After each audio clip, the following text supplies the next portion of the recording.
منذ بدء الخليقة وإلى يومنا هذا يتواصل الطب البديل كعلاج ووقاء، وعند البعض كلذة ومزاج.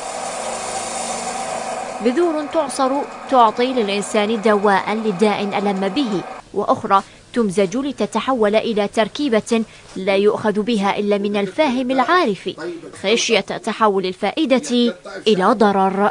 يسموه الطب البديل، بس هذا ظلم، هذا ظلم. هذا الطب الأساسي، هذا مو طب تكميلي، هذا الطب الأساسي. ممكن أنه يعني أوصف الكيميكال أو الطب الحديث هو التكميلي.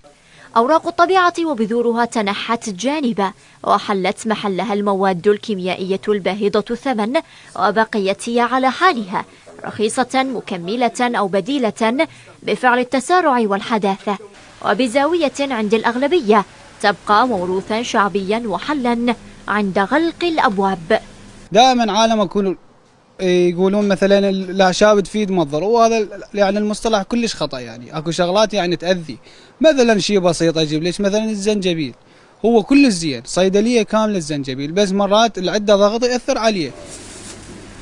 توارث من الآباء إلى الأجداد، أو حب لمهنة لا يغلق بابها المفتوح منذ آلاف السنين. إلا بواحدة من هذه الطريقتين يستطيع الإنسان أن يجد نفسه وسط ذاكرة الطبيعة.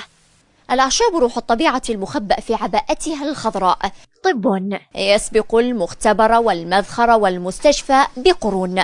صاغ لوصفتها الإنسان ما بين ورقة تجفف وجذر يغلى، وصفة لا صخب فيها ولا ادعاء، لكن الحقيقة تبقى ثابتة. الأعشاب عون وبديل ومعرفة تقاس بميزان من العلم والوعي حين يلتقي الإرث بالحكمة.